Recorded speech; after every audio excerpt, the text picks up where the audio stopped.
આગામી સ્થાનિક સ્વરાજની ચૂંટણીઓ પહેલા ભરૂચ જિલ્લાના વાગરા તાલુકામાં રાજકીય ઉથલપાથલ ચરમસીમાએ પહોંચી છે। એક તરફ જ્યાં આમ આદમી પાર્ટી સતત કોંગ્રેસમાંથી નેતાઓને પોતાની તરફ ખેંચી રહી છે, તો બીજી તરફ આપના નારાજ કાર્યકરોની ઘર વાપસીનો સિલસિલો પણ શરૂ થયો છે। તાજેતરમાં વાગરા ખાતે કોંગ્રેસના ઉસ્માનભાઈ ઉમરજી પટેલ પોતાના સાથીઓ સાથે આમ આદમી પાર્ટીમાં જોડાયા હતા।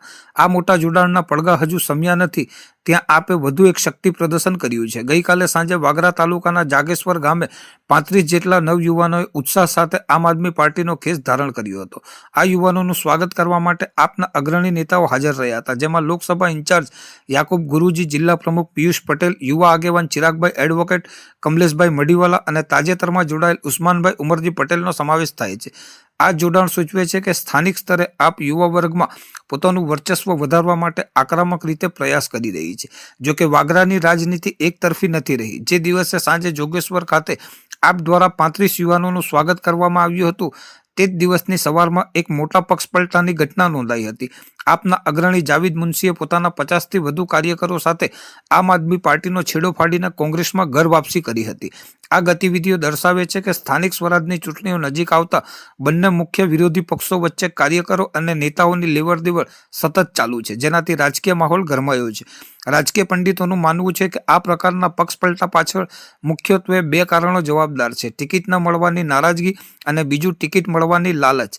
જે નેતાઓ વર્તમાન પક્ષમાં ટિકિટથી વંચિત રહે છે, તેઓ અન્ય પક્ષમાં તક શોધે છે। તેઓમાં આગામી ચૂંટણીઓમાં પોતાનું યોગ્ય સ્થાન મળે તે આશાએ નેતાઓ સમયસર પક્ષ બદલી રહ્યા છે। વાગરા તાલુકામાં એક જ દિવસમાં આટલા મોટા પ્રમાણમાં થયેલ જોડાણ અને છૂટા પડવાની ઘટના સૂચવે છે કે ચૂંટણી પહેલા જમીની સ્તરે પક્ષો પોતાનું વર્ચસ્વ જાળવી રાખવા માટે સઘન પ્રયાસો કરી રહ્યા છે અને આ રાજકીય અસ્થિરતા આગામી દિવસોમાં પણ ચાલુ રહે તેવી શક્યતા હાલ તો વર્તાઈ રહી છે।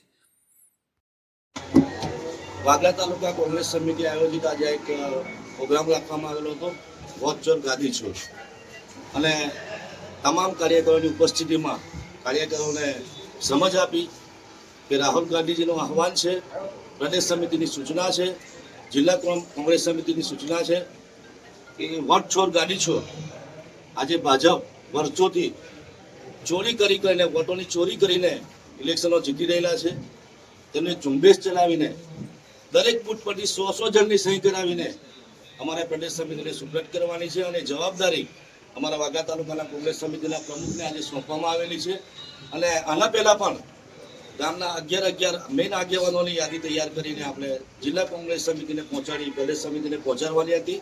એ યાદી તૈયાર થઈ ગઈ છે અને આજે નવું વોટ ચોર ગાડી ચોરનો પ્રોગ્રામ કરી અને કાર્યકરોને સૂચના આપી, આગેવાનોને સૂચના આપી અને કામે લગાડેલા છે।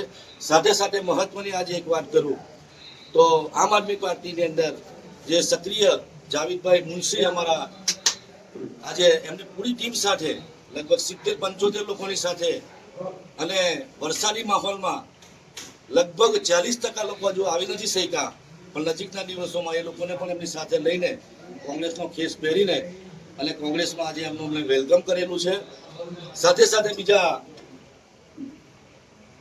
જે આમ આદમી પાર્ટીએ એમના ખેસ પહેરાવેલા હતા એવા મુનેર ગામના બસીરભાઈ અને એમની ટીમ અને વિછિયાર ગામના ઉમરજીભાઈ એ પણ અમારી સાથે છે, પણ આ વરસાદી માહોલના લીધે આવી નથી શક્યા, પણ આવનાર દિવસોમાં પણ એ પણ કોંગ્રેસની વિચારધારામાં આવવાના છે। મહત્વની વાત તો એ છે કે આમ આદમી પાર્ટીમાં બની બેઠેલા કેટલાક લોકો મુસ્લિમ મતોનું ધ્રુવીકરણ કરીને સાંભે એસી ઓફિસમાં બેસીને મિટિંગ કરીને એમને ફાયદો કરાવવા માટેનું જો કામ કરી રહેલા છે, ત્યારે મને ગર્વ છે કે સમાજ એકી અવાજે આ કોંગ્રેસની સાથે જોડાયેલો છે અને જોડાયેલો રહેવાનો છે।